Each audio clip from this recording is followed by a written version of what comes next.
연대기와 영화는 정복 후 가장 잘 알려진 바이킹의 모습을 보여줍니다. 뿔잔을 치켜들고 불주위를 춤추는 땀투성이 몸, 금과 은이 가득한 보물 상자들. 승리가 영원한 것처럼 축하되는 시끄럽고 거의 야만적인 축제. 그러나 그러한 승리의 장면에는 불꽃이 꺼지고 노래의 메아리가 밤에 사라질 때 일어나는 일은 결코 나타나지 않습니다. 거기서부터는 거의 이야기되지 않는 훨씬 더 어두운 또 다른 이야기가 시작됩니다. 바로 사로잡힌 귀족 여성들의 이야기입니다. 몇 시간 만에 왕국의 기둥에서 전쟁의 전리품으로 전락한 왕비, 공주, 수녀원장, 족장의 아내들. 그들의 운명은 단순한 전투사고나 부수적인 피해가 아니었습니다. 그것은 적을 파괴하고 스칸디나비아 권력기구를 강화하기 위해 고안된 계산된 계획, 즉 경제적, 정치적 전략이었습니다. 이 여성들은 주체가 아닌 자원으로 여겨졌습니다. 그들의 가치는 혈통에 있는 것이 아니라 교환되거나 착취되거나 잔혹한 체스의 말로 사용될 수 있는 능력에 있었습니다. 연대기는 마치 재고 목록의 가축처럼 그들을 차갑게 숫자로, 연대기에 건조한 줄로 기록했습니다. 그들에게 그것이 무엇을 의미했든지 잠시 상상해 봅시다. 전투의 외침 뒤의 침묵은 평화를 가져다 주는 것이 아니라 악몽의 시작이었습니다. 공주는 시녀들에게 둘러싸인 궁전이 아니라 이름이 영원히 지워질 노예 시장으로 향하는 바이킹 선박의 갑판에 쇠사슬에 묶인 채 깨어날 수 있었습니다. 아이러니는 잔혹합니다. 신분이 높을수록 포획자에게 더 가치 있는 존재가 되었습니다. 지위는 가격이 되었고 존엄성은 교환의 수단이 되었습니다. 바이킹 세계는 대부분 이 보이지 않는 관행에 의해 유지되었습니다. 후대의 문학은 북유럽 전사들을 탐험가, 정착민 상인으로 이상화했지만 현실은 그들의 부의 상당 부분이 인간의 몸으로 만들어졌다는 것입니다. 더블린, 헤데비 또는 비르크 항구에서 사로잡힌 여성들은 상품으로 제공되었고 이러한 사회의 생존은 흘려진 피와 마찬가지로 전리품으로 얻은 몸에 달려 있었습니다. 그것은 단순히 폭력이 아니었습니다. 경제였고 정치였고 종교였습니다. 적의 여성을 정복하는 것은 주머니를 채울 뿐만 아니라 신성한 상징과 전체 가족 구조를 파괴했기 때문입니다. 충격적인 것은 이러한 패턴이 과거에만 국한되지 않는다는 것입니다. 냉정하게 생각해보면 현대 전쟁도 민간인을 숫자로, 희생자 보고서를 비인격적인 표로 만듭니다. 어제는 아일랜드나 잉글랜드의 공주들이 노예가 되었고 오늘은 부수적 피해라는 단어 뒤에 숨겨져 통계로 전락한 공동체 전체입니다. 바이킹에게 사로잡힌 여성들의 이야기는 우리가 여전히 보고 있는 것의 메아리처럼 울려 퍼집니다. 전쟁이 인간을 자원으로 바꿀 때 발생하는 체계적인 비인간화. 그러므로 이러한 연대기를 탐구하는 것은 단지 과거를 되돌아보는 것이 아니라 가장 취약한 몸에 권력이 어떻게 강요되는지에 대한 냉혹한 현실에 직면하는 것입니다. 우리에게 영광으로 판매되는 축제들은 피, 침묵, 그리고 쇠사슬로 이루어진 또 다른 현실을 숨기고 있습니다. 그리고 그곳, 연회 음악과 사로잡힌 여성들의 억눌린 울음 사이의 대비 속에서 이 여정이 시작됩니다. 로맨틱하거나 영웅적이지 않고 잔혹하고 계산적이었던 7 여성의 이야기를 우리에게 안내할 여정. 오늘날에도 여전히 우리에게 묻게 하는 이야기. 권력이 규칙을 정할 때 한 생명의 가치는 얼마인가? 821년은 얼스터 연대기에 회계 장부처럼 차갑게 기록되어 있습니다. 이 티르는 이교도들에게 약탈당했고 수많은 여성 포로들이 잡혀갔다. 이 짧고 거의 무심한 문장은 엄청난 고통을 담고 있습니다. 오늘날 하우스라고 알려진 아이티르는 아일랜드 해안 더블린만 입구에 있는 중요한 정착지였습니다. 그 위치는 전략적 요충지였고 그래서 완벽하게 계산된 작전의 표적이 되었습니다. 즉흥적인 공격이 아니라 구세기에 영토가 제공할 수 있는 가장 가치 있는 것, 즉 사람들을 얻기 위한 명확한 목표를 가진 습격이었습니다. 사로잡힌 여성들은 단 한 번의 행동으로 북유럽 법체계의 가장 낮은 범주인 스랄 트롤스, 즉 이름도 권리도 없는 노예가 되었습니다. 이전에는 귀족의 아내, 족장의 딸 또는 혈통의 수호자였던 그들은 이제 상품이었습니다. 그들의 여정은 바이킹 선박 갑판에 쇠사슬에 묶인 채 시작되었고 인간 화물처럼 빽빽이 쌓여 굶주림, 악천후, 그리고 항해의 잔혹함에 시달렸습니다. 많은 이들이 북대서양 횡단을 견디지 못했고 그러한 사망률은 과정의 일부였습니다. 가장 강인한 자들만이 목적지에 도달했습니다. 그리고 그 목적지는 어디였을까요? 곧 서유럽에서 가장 큰 노예 시장 중 하나가 될 더블린이었습니다. 그곳에서 그들은 마치 가축처럼 분류되고 평가되고 팔렸습니다. 건강한 젊은 여성은 12에서 20온스의 은을 받을 수 있었는데 이는 소규모 농장의 연간 생산량 전체에 해당했습니다. 이전에는 그들에게 명성을 주었던 재능, 즉 직조, 치료, 왕실 가정 조직은 이제 그들의 가격을 높여 상인과 정착민들에게 더 탐나는 존재가 되었습니다. 일부는 덴마크의 헤데비, 스웨덴의 비르카로 재판매되거나 심지어 비잔틴 제국과 아바스 칼리프 왕조를 먹여 살리는 광대한 무역망으로 보내졌습니다. 연대기의 침묵은 귀청이 터질 듯합니다. 단 한 명의 이름도 기록하지 않고 누가 집에서 끌려왔는지, 자식과 떨어진 어머니가 어떻게 울부짖었는지 말해주지 않습니다. 그들은 의도적으로 지워졌고 전쟁기구의 숫자로 전락했습니다. 그러나 그 공백 자체가 우리에게 말해줍니다. 목소리의 부재는 그들의 복종을 보여주는 가장 분명한 증거입니다. 가장 불안한 점은 이러한 물화, 우화, 패턴이 중세시대와 함께 사라지지 않았다는 것입니다. 인신매매는 다른 형태로 위장하여 여전히 살아있습니다. 여성 인신매매, 성착취, 강제노동. 어제는 더블린으로 실려가는 아이티르의 딸들이었지만 오늘은 국제범죄 조직에 의해 붙잡힌 수천 명의 젊은이들입니다. 그 논리는 동일합니다. 생명을 상품으로 전락시키는 것. 하우스의 유적을 바라보며 절벽을 때리는 바람을 느낄 때 우리는 붉고 흰 줄무늬의 돛을 단 배들이 다가오는 모습을 상상할 수 있습니다. 바이킹들에게 전리품은 은상자에 있는 것이 아니라 해안에서 빼앗길 때 비명을 지르던 살아있는 몸에 있었습니다. 그리고 이 여성들이 배에 타는 것부터 시장에 팔려가는 것까지 내딛는 모든 발걸음은 가장 잔혹한 전쟁의 칼이 아니라 쇠사슬로 치러졌다는 것을 확인시켜 주었습니다. 10세기 중반 956년경 바이킹의 습격으로 아일랜드 왕 뮤어체르타흐의 딸 멜로라의 삶은 영원히 파괴되었습니다. 그녀의 이야기는 2세기 후에 쓰여진 데스케란스 아락스델라 사가에 등장하지만 그 운명의 잔혹함을 드러내는 자세한 내용으로 가득합니다. 붙잡혀 노르웨이 항구로 끌려간 멜로라는 상인들의 외침과 소금과 땀 냄새 속에서 상품처럼 전시되었습니다. 그곳에서 강력한 아이슬란드 족장 호스쿨드 달라콜손에게 세마르크의 은에 팔렸는데 이는 샤리 사운스로 여러 가구를 몇 년 동안 부양할 수 있는 막대한 재산이었습니다. 이 가격으로 그는 그녀의 몸뿐만 아니라 그녀의 침묵까지도 샀습니다. 그 순간부터 젊은 공주는 절망적인 전략에 빠져들었습니다. 어떤 말도 하지 않는 것이었습니다. 사기에 따르면 아이슬란드로 가는 여행 내내 그리고 그 후 몇 년 동안 아무도 그녀가 말하는 것을 듣지 못했습니다.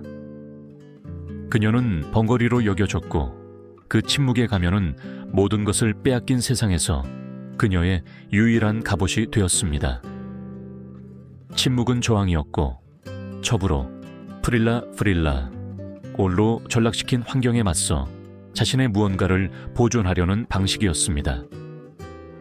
그녀의 침묵 속에는 보이지 않는 반항이 있었습니다. 자신의 운명을 선택할 수 없다면 적어도 자신의 목소리는 통제할 수 있었기 때문입니다.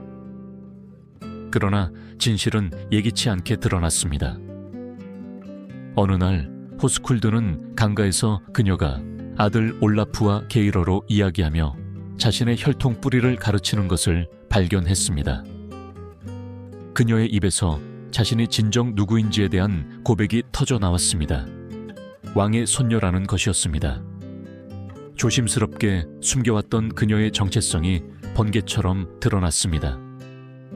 그 후로 그녀의 집안 내 위치는 나아졌지만 결코 포로 신세를 면하지 못했습니다. 그녀는 아일랜드로 돌아가지 못했고 아이슬란드 땅에서 사망했으며 그녀의 아들이 올라프 더 피콕, 올라프 더 피카크으로 영광을 얻은 그 땅에서 이방인이었습니다. 멜로라의 모습은 잔혹한 역사를 담고 있습니다. 첩으로 봉사하게 된 왕의 딸이었지만 동시에 그녀의 혈통이 강력한 아이슬란드인들의 혈통과 섞이게 되었습니다. 그것은 폭력이 어떻게 전체 족보를 형성했는지를 보여주는 어두운 거울입니다. 당시 남자들이 열등함의 의미로 부여했던 그녀의 침묵은 오늘날 심리적 저항의 몸짓으로 읽힐 수 있습니다. 그것은 현재 우리가 학대 상황에서의 생존 전략이라고 부를 만한 것입니다. 남아있는 얼마 안 되는 자율성을 잃지 않기 위해 침묵하는 것. 멜로라의 비극은 고립된 것이 아닙니다. 그녀의 땅에서 끌려와 새로운 사회의 강제적인 토대가 된 수백 명의 여성들의 상징입니다. 그녀의 이야기에는 사랑이 존재하지 않았습니다. 존재했던 것은 소유, 거래, 그리고 결코 다시 보지 못한 고향에 대한 영원한 향수였습니다. 사가는 그녀를 양피지에 기록된 이름으로 기억하지만 그 글자들 뒤에는 마치 침묵을 택한 공주가 여전히 역사를 통해 말하는 것처럼 억눌린 비명이 아직도 울려 퍼집니다. 870년 가을, 라그나르 로드브로크의 유명한 아들들이 지휘하는 대이교도 군대는 잉글랜드 대부분을 황폐화시킨 후 북쪽으로 진군했습니다. 그들 가운데는 무자비한 전략가 이바르, 더 볼리스와 약탈의 굶주린 하프단이 있었습니다. 그들의 목표는 북해를 내려다보는 절벽 위에 위치한 콜딩엄 수도원이었습니다. 그곳은 신성하고 동시에 연약한 곳이었습니다. 그곳에서는 수도승과 수녀들이 이중 공동체에서 기도와 금욕적인 삶에 헌신하며 함께 살고 있었습니다. 이야기에 젊은 애비로 알려진 수녀 원장은 바이킹의 도래가 무엇을 의미하는지 잘 이해했습니다. 강간, 약탈, 신성 모독의 소문이 얼음처럼 차가운 바람처럼 퍼져나갔습니다. 이 종교 여성들에게 강간은 단순한 신체적 상처가 아니었습니다. 그들의 깊은 기독교적 시각에서 그것은 영혼 자체를 더럽히는 얼룩이었습니다. 죽는 것은 순교일 수 있었지만 강간당하는 것은 그들의 눈에는 죽음보다 더 나빴습니다. 재앙이 임박하자 애비는 급진적인 결정을 내렸습니다. 그녀는 수녀들을 의원실에 모았고 그곳에서 미친 쥐처럼 보이는 몸짓으로 칼로 코와 위십수를 잘라 얼굴을 피투성이 비명으로 만들었습니다. 그녀의 명령은 분명했습니다. 너희 자신을 망쳐라. 너희 몸을 야만인들에게는 공포스러운 모습으로 만들어라. 자매들은 차례로 그녀의 본보기를 따랐고 의원실은 자해의 고통스러운 장소가 되었습니다. 그들이 추구한 것은 목숨을 구하는 것이 아니라 침략자들에게 지배의 쾌락을 빼앗는 것이었습니다. 바이킹들이 침입했을 때 그들은 떨고 있는 희생자들이 아니라 자발적인 공포의 행위로 포획자들의 욕망에 도전하기로 결정한 여성들을 발견했습니다. 자신들의 전리품이 좌절된 것을 보고 분노한 전사들은 동정심을 보이지 않았습니다. 그들은 벽에 나무를 쌓고 건물 전체에 불을 질렀습니다. 수녀들은 모욕에 굴복하는 대신 수도원과 함께 불타는 것을 택했습니다. 이 행위는 우리에게 섬뜩한 역설을 직면하게 합니다. 콜딩엄의 수녀들은 삶과 죽음 사이에서가 아니라 두 가지 형태의 죽음 사이에서 선택했습니다. 그리고 그들의 희생은 여성의 몸이 얼마나 오랫동안 전장이었는지, 군사적 전쟁뿐만 아니라 영적, 상징적 전쟁이 벌어지는 분쟁 지역이었는지를 상기시켜 줍니다. 에비와 그녀의 수녀들이 한 일은 오늘날에도 메아리칩니다. 세계 여러 곳에서 여성들은 무력 충돌 중 성폭력으로부터 존엄성을 보호하기 위해 필사적인 결정을 내리고 있습니다. 콜딩엄의 불은 어떤 면에서 현대 전장에서도 여전히 타오르는 불과 같으며, 그곳에서 여성의 몸은 여전히 전쟁의 무기로 사용되고 있습니다. 연기가 거치자 수도원의 재는 절벽의 흙과 섞였습니다. 바다는 무심하게 아래에서 포효했고, 바람은 그 여성들의 마지막 숨결을 실어 날랐습니다. 그들은 후손을 남기지 않았고 혈통을 남기지 않았습니다. 대신 그들은 잔혹한 교훈을 남겼습니다. 가장 맹렬한 침략자 앞에서도 저항은 상상할 수 없는 형태를 취할 수 있으며, 그 저항이 굴욕보다는 불을 택하는 것일지라도 말입니다. 21세기 초 잉글랜드는 끊임없는 포위 공격 상태에 있었습니다. 결정장애라는 별명을 가진 에설레드 왕은 점점 더 많은 양의 데인겔트 다네겔 죄를 지불하며 덴마크 침략자들을 막으려 했습니다. 그러나 그가 평화의 대가로 생각했던 것은 새로운 침략을 위한 유인책으로 변했습니다. 그리하여 1121년 9월 톨토르켈이 이끄는 대규모 바이킹 군대는 왕국의 가장 신성한 도시인 캔터베리, 즉 켄트의 정신적 심장을 노렸습니다. 저항은 20일 동안 계속되었습니다. 남자와 여자들은 믿음과 용기만으로 충분할 것이라고 믿으며 성벽에 매달렸습니다. 그러나 배신은 안에서부터 일어났습니다. 몇 년 전 대주교 에서레아에게 목숨을 구원받았던 애플마르라는 남자가 침략자들에게 문을 열어주었습니다. 도시는 찢겨진 어린 양처럼 함락되었습니다. 앵글로색슨 연대기는 이후의 상황을 냉정하게 묘사합니다. 덴마크 병사들은 집들을 불태우고 많은 주민을 살해했으며 웅장한 크라이스트 처치 대성당을 더럽혔습니다. 그러나 그 순간 모든 생명이 사라진 것은 아니었습니다. 일부는 경제적, 정치적 가치 때문에 보존되었습니다. 그 중에는 세인트 밀드리스의 수녀원장 레오프르나와 고위 귀족 에설기프가 있었습니다. 에서레아 대주교 자신과 다른 교계 지도자들도 붙잡혔습니다. 농민의 피는 가치가 입천하스찬이 없었지만 귀족의 피는 협상의 화폐였습니다.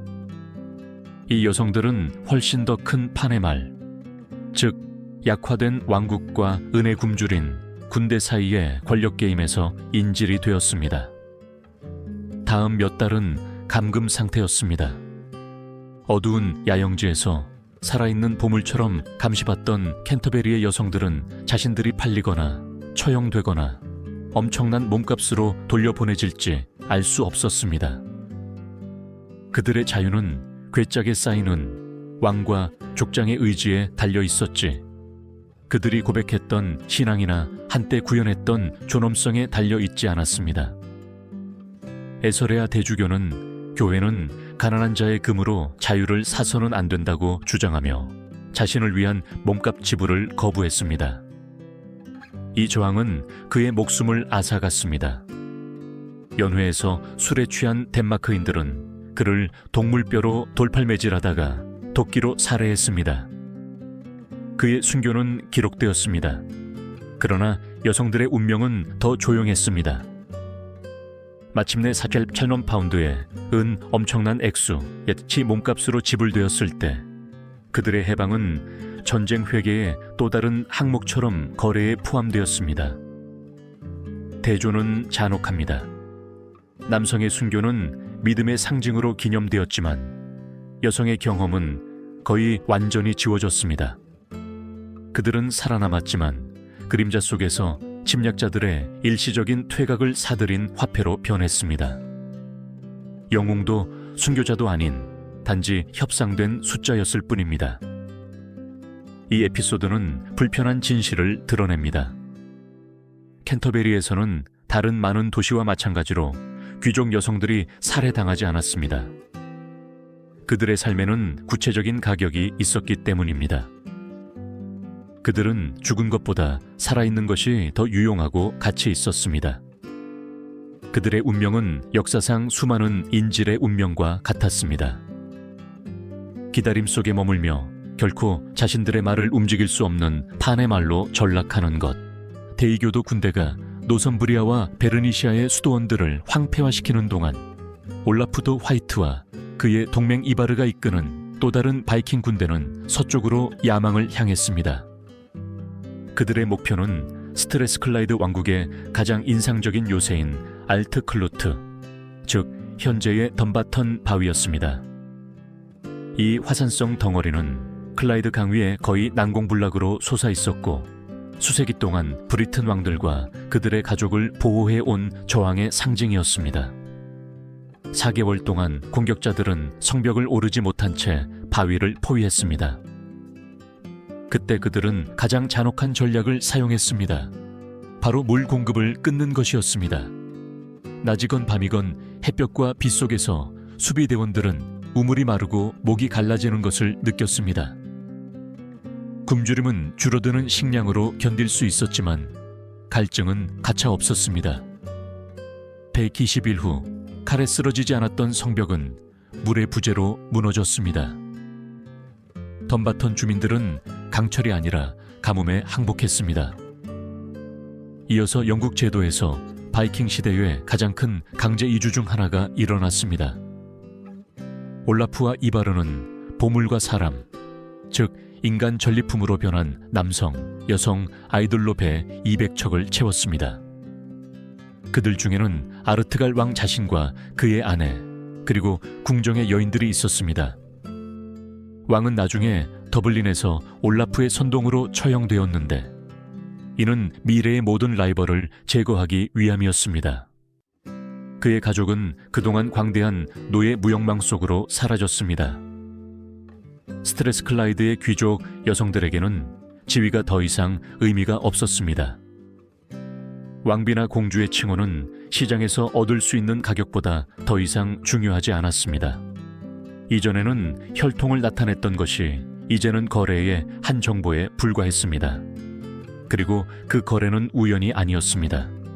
그것이 목표였습니다. 사람들을 잡는 것이 캠페인의 진정한 원동력이었고 어떤 금약탈보다 더 수익성이 좋았습니다.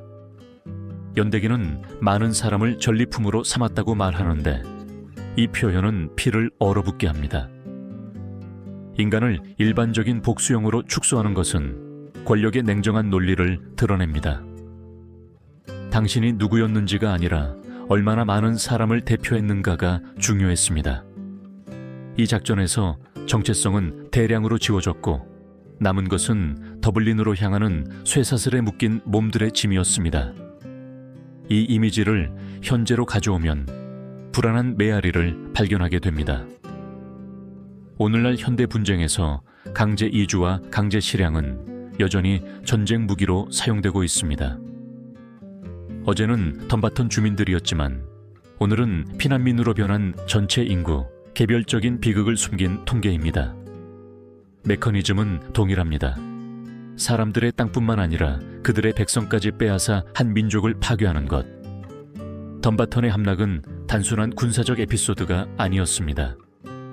그것은 갈증으로 죽고 후계자들이 가축처럼 팔려나간 왕국의 비명이었습니다. 무적처럼 보이던 바위 위에는 물이 고갈되고 존엄성이 돈이 될 때 어떤 성벽도 견딜 수 없다는 글이 새겨져 있었습니다. 아이슬란드 식민지화는 종종 영웅적인 이야기로 서술됩니다. 자유를 찾아 노르웨이를 떠난 용감한 사람들, 미개척지에서 농장을 세운 탐험가들. 그러나 정착의 서, 란나마복과 같은 가장 오래된 문헌들은 또 다른 어두운 진실을 드러냅니다. 새로운 아이슬란드 민족은 아일랜드와 스코틀랜드에서 도난당한 여성들의 몸 위에 세워졌다는 것입니다. 이야기는 노르웨이 족장들이 북쪽으로 떠나기 전에 켈트 해안을 습격하는 방법을 설명합니다. 그곳에서 그들은 귀족 혈통의 여성들을 사로잡아 망명에 동행하도록 강요했습니다. 레이캬비크의 첫 정착민으로 여겨지는 잉골프르 아르나르손과 그의 동시대인들 중 많은 이들의 이야기는 이러한 약탈 원정으로 점철되어 있습니다. 언급된 포로들 중에는 고향에서 강제로 끌려와 전사의 강제 아내가 된 젊은 아일랜드 귀족 여성 라프그리드르가 등장합니다. 또 다른 족장인 캐틸, 더풀은 역시 포로로 잡힌 여성들의 후손으로 키르큐베르에 자신의 정착지를 세웠습니다. 고고유전학은 문서들이 시사하는 바를 확인해 줍니다. 아이슬란드의 남성 설립자 대부분은 스칸디나비아 출신이었던 반면 여성의 63%는 아일랜드와 스코틀랜드 혈통에서 왔습니다. 즉, 아이슬란드의 어머니 얼굴은 바이킹이 아니라 켈트족이었습니다. 그러나 이러한 혼합은 선택된 결혼의 결과가 아니라 체계적인 폭력의 결과였습니다.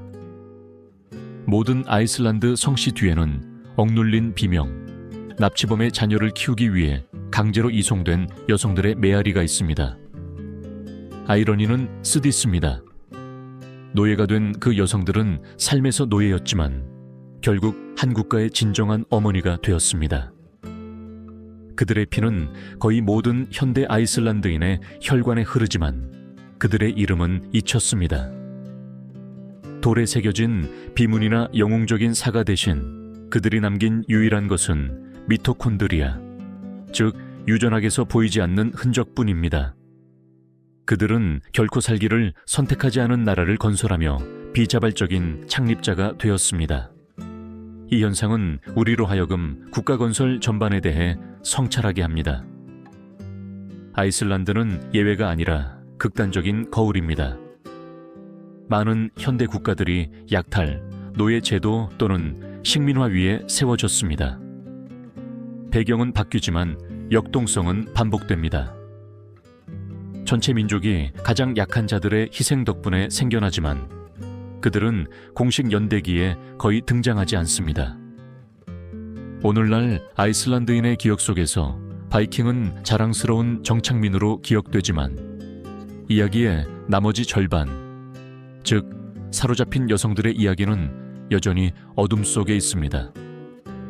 그들이 없었다면 아이슬란드 사회는 존재하지 않았을 것입니다. 그들로 인해 서사적 이야기는 공포로 물듭니다. 어떤 이들의 자유는 다른 이들의 노예 제도 위에 지탱되었습니다. 그리고 이것이 아마도 가장 불편한 진실일 것입니다.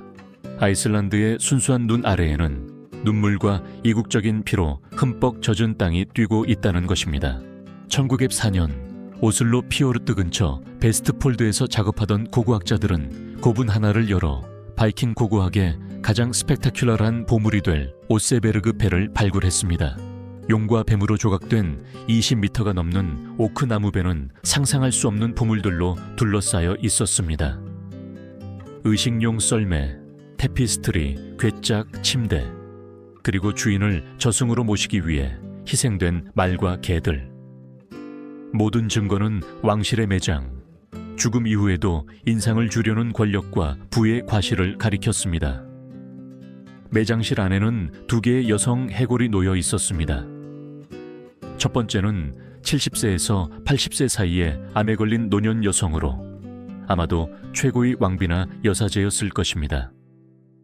두 번째는 50세 정도의 여성으로 오랫동안 주인을 다른 세상으로 모시기 위해 선택된 충실한 하녀의 것으로 해석되었습니다. 그러나 현대 분석은 충격적인 반전을 제시했습니다. 그녀의 DNA는 스칸디나비아 혈통과 일치하지 않았습니다. 그녀는 흑해와 이란 주변 지역에서 흔한 하플로그룹 유안지온에 속했습니다. 게다가 그녀의 뼈에서 발견된 동위원소는 식단에 급격한 변화가 있었음을 보여주었습니다. 가난한 음식에서 북유럽 엘리트에게 맞는 풍부한 단백질 식품으로 바뀌었던 것입니다. 결론은 불안합니다. 그 여성은 스칸디나비아인이 아니었습니다. 아마도 먼 습격에서 붙잡혀 고향에서 뜯겨져 나와 오세베르그의 강력한 귀부인의 하녀가 된 외국 귀족이었을 것입니다. 동방궁전에서 시작되었을지도 모르는 그녀의 삶은 노르웨이에서 소유물로 끝났습니다. 그리고 주인이 죽자 그녀의 운명은 봉인되었습니다. 무덤에서도 계속 봉사하도록 희생되었습니다. 화려한 매장은 그녀를 기린 것이 아니라 그녀의 주인을 기린 것이었습니다. 매장실에서 그녀의 몸은 충성심이 아니라 영원까지 이어진 절대적인 소유를 나타냈습니다. 많은 현대 노르웨이인들에게 국가적 영광의 상징인 오세베르그 배는 이처럼 격렬한 모순을 안고 있습니다. 그 조각의 아름다움은 삶을 사물로, 심지어 죽음 너머까지도 변환시킨 시스템의 폭력을 담고 있습니다. 그 두 번째 여성은 이름조차 기록되지 않은 수천 명의 포로들의 화신입니다. 그들의 피는 바이킹 권력의 톱니바퀴로 사용되었고 그들의 죽음은 어떤 해방도 가져다 주지 않았습니다. 고고학은 사가들이 침묵하는 것을 확인시켜 줍니다. 바이킹 시대는 탐험과 상업뿐만 아니라 노예 제도와 인신 희생이 뒤얽힌 시대였습니다. 그리고 더욱 충격적인 것은 그러한 메커니즘이 사라지지 않았다는 것입니다.